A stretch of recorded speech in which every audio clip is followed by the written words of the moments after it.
Pues saludamos a Izaskun Álvarez, a nuestra profesora. Gracias, Izaskun. Oye, hoy...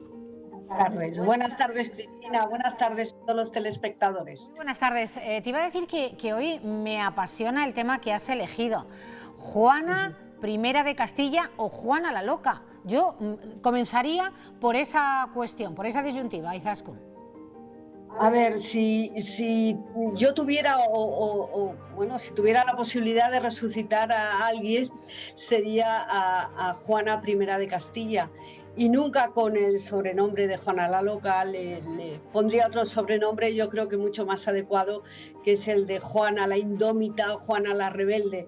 Creo que tendríamos para ese sillón rosa muchos personajes, pero Juana sería Juana I, de las primeras en entrevistar, y nuestra Isabel II, con su marido, Francisco de Asís. Fíjate tú que... otro personaje del cuché, del papel cuché. Sí, absolutamente, Izaskun, pero digo que qué manera de interpretar de forma torticera lo que fue la personalidad de esta mujer, las vicisitudes ante las que tuvo que hacer frente y se ganó ese alias, ¿no? Juana la Loca, cuando no tiene nada de real. Nada.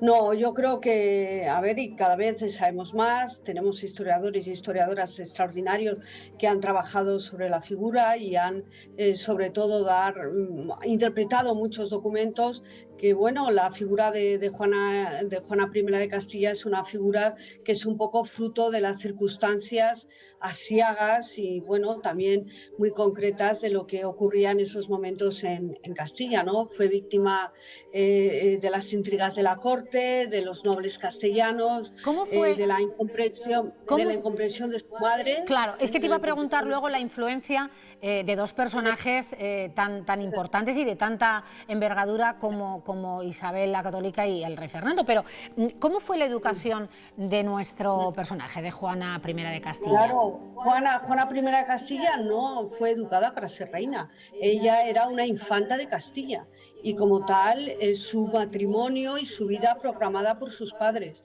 Y ella, bueno, pues va a ser casada y se programa su casamiento con Felipe de Habsburgo. Y además llega a Flandes, se casa con Felipe el Hermoso, llega a Flandes. Su vida era para estar allí, alejada de la corte, en ningún momento para ser reina, y no fue educada. Y además no fue muy contenta, ¿no? No es que, a ver, fuera muy contenta, es que ella estaba apegada a su madre y, bueno, le costaba mucho salir de las faldas de esa mujer tan potente como era Isabel de Castilla.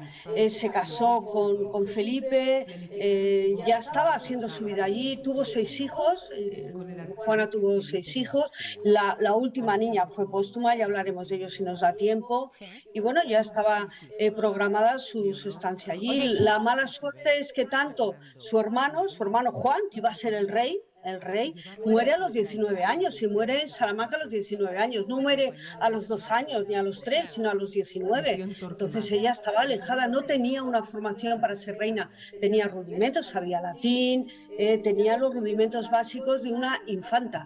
Pero en ningún momento para ser reina, y sobre todo en una Castilla tan convulsa, claro, y tan complicada como la de aquellos momentos, ¿no? Izaskun, quedamos en que la educación no era enfocada para que reinase, pero tenía actitud y aptitudes para ser reina. Sí, a ver, primero, cuando ya no queda más remedio, cuando muere su hermana, que era princesa de Asturias, que tenía que haber sido la reina, pero bueno, muere también su hermano, el hijo de su hermana, la primogénita, Miguel de la Paz, en Portugal, no le queda más remedio que aceptar la corona, y bueno, es una mujer que siempre se ha debatido en la dualidad, en eso que llamamos la dualidad del monarca, ser rey y ser persona. El gran problema que va a tener Juana es que no va a saber conciliar esas dos personas, la de ser monarca y la de ser reina. y bueno, además con esas circunstancias que ha dicho que rodean la ambición de su marido flamenco y de los nobles flamencos, la incomprensión de su padre también, el rey Fernando. ¿No tenía buena relación? ¿Izaskun no tenía buena relación con su padre? Bueno, su padre justo su padre no pensaba que ella iba a ser nunca reina, y al del año de morir la reina católica se casa con Germana de Foix y tiene un hijo. Entonces la relación no fue en ningún momento buena, y sobre todo la desconfianza por parte de su padre y de toda la camarilla aragonesa que rodeaba a su padre, ¿no? Lo que le hizo muy difícil gobernar, y sobre todo ese debatirse siempre entre ser madre, ser esposa, ser persona, ser Juana con su personalidad propia, y gobernar una Castilla tan compleja, ¿no? Porque también veremos que Juana de Castilla tiene además encima, si me lo permiten, una rebelión como la de los comuneros, ¿no? Ella está, y vamos a verlo, que va a estar recluida en Tordesillas 46 años, ¿no? Efectivamente, Una mujer lista, no firmaba documentos. Bueno, ya lo veremos. Ahora lo veremos, porque ahora lo veremos, vamos a ir hasta Tordesillas. Allí está nuestra compañera Esther. Juana de Castilla, Juana I de Castilla llega en 1509 y permaneció, eso sí, encerrada, y nos lo cuenta Esther Izaskun. Volvemos de inmediato. Esther, adelante desde Tordesillas, cuéntanos. Pues sí, es que se dice pronto, 46 años encerrada en lo que fue el Palacio Real, que ya no existe, Ana, ¿verdad? Sí, efectivamente, el Palacio Real de Tordesillas, donde ella estuvo, ya no existe. Existe otro, que es el Real Monasterio de Santa Clara, que es el primer palacio real que se levanta, pero existió otro segundo palacio, y ese segundo palacio es donde estuvo Juana recluida. Podemos verlo aquí, bueno, además recluida, primero por orden del padre y luego por orden del hijo. Sí, realmente sí, efectivamente. La idea de traerla a Tordesillas es de su padre Fernando el Católico, pero su hijo lo que hará será continuar ese encierro de Juana. Y aquí estuvo encerrada, eso durante 46 años, por intereses políticos fundamentalmente. Llegó en 1509. Eso es. Y podemos ver la estructura del palacio. Sí, esta es la idea de cómo podía ser ese palacio real, porque realmente, como el edificio desapareció, eso había llevado a muchos errores históricos, tanto de encerrar a la reina Juana o en el convento de Santa Clara o en la iglesia de San Antolín, o también cómo era ese edificio. Y gracias, pues a documentación que se conserva en el castillo de Simancas cuando se produjo el derribo del palacio, y una serie de dibujos también de la época, de 1570 aproximadamente, de un dibujante flamenco, pues con eso y con documentación escrita, pues se ha hecho esta reconstrucción de cómo pudo ser ese palacio real donde estuvo Juana. Para que nos hagamos una idea, porque aquí estuvo hasta 1555, su muerte. Sí, efectivamente. Ella fallece además en Semana Santa. En Semana Santa, un Viernes Santo, fallece de 1555 y su cuerpo fue llevado temporalmente, fue depositado en el Real Convento de Santa Clara. Hubo un amago de que pudiera haber salido en 1520 por los comuneros. Sí, efectivamente. O sea, el Palacio Real y la vida de Juana está rodeado de momentos muy interesantes, y uno de ellos es justo ahora, casi hace 500 años, cuando en 1520 las tropas comuneras vienen a Tordesillas, pues reclaman como única y legítima reina de Castilla a Juana y no a su hijo Carlos I, al que consideran un rey extranjero. Y vienen hasta Tordesillas, aquí se instalará la Santa Junta Comunera hasta que en diciembre de 1520 las tropas imperiales toman Tordesillas y vuelven a tener el control sobre el Palacio Real y sobre la vida de la reina. Y Tordesillas toda orgullosa de su reina Juana. Sí, por supuesto que sí. Además es que gracias a ella el nombre de Tordesillas es conocido y aparece en muchos libros de historia. La vida de ella y Tordesillas están estrechamente ligados. Mucho cariño, pero además mucha historia y mucha investigación la que ha habido sobre la reina Juana. Sí, efectivamente, porque, por ejemplo, lo que comentábamos al principio es que incluso aparecían libros erróneamente en lugar de reclusión, es decir, que a lo largo del tiempo se ha ido investigando más cómo fue su vida o dónde estuvo recluida, Y sobre todo también cómo fue su vida, puesto que hay muchas versiones, es decir, depende del historiador al que oigas, a los investigadores, pues unos la declararán completamente loca y habrá otros que la declaran pues cuerda y como una víctima de la política de la época.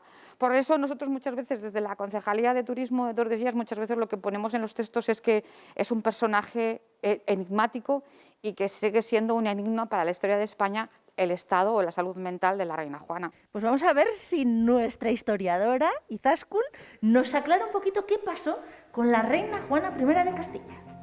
Pues efectivamente, gracias compañera. Qué atractiva esta mujer, la historia de la reina Juana de Castilla y las cuestiones que se nos comentaban. ¿Cómo llegó al trono y a partir de cuándo esa confabulación política, que luego parece que ha quedado al descubierto, sobre su incapacidad, que no era tal, Izaskun? No, no era tal y además desde un primer momento se piensa que bueno, la reina, su madre, tenía ciertos recelos hacia ella, porque parece ser que en Flandes Juana se acerca a las tesis erasmistas, o sea que no era la figura además más adecuada para gobernar una Castilla católica, ¿no? Entonces muchos autores hablan que no era muy inclinada a la lectura de obras religiosas. Bueno, al final de su vida ella hizo, por ejemplo, traducir el Kempis. Pero bueno, yo creo que lo he dicho al principio, ¿no? Estamos ante un trono muy ambicionado por muchas coronas. Flandes por un lado, su hijo Carlos, te tienes que dar cuenta que no solo heredaba el trono de Castilla, también estaban todos los territorios que se iban incorporando de América.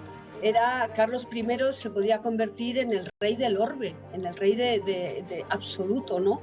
Entonces su hijo hizo todo lo posible, primero se autoproclamó, luego con Juana ella le cedió el trono y bueno, por una vez más tenemos también en Castilla varios reyes a la vez. Tenemos Fernando el Católico gobernando Aragón, por otro lado Carlos, ella, es decir, todo un problema dinástico muy importante y que como yo creo siempre, que ya no supo, y como siempre la que sale perdiendo es la mujer, en este caso Juana I de Castilla. Estamos viendo, Izaskun, los telespectadores, y tú lo podrás ver también, es una recreación teatral que se hace en Tordesillas, bueno, pues aludiendo a esa llegada de la reina efectivamente, a la ciudad.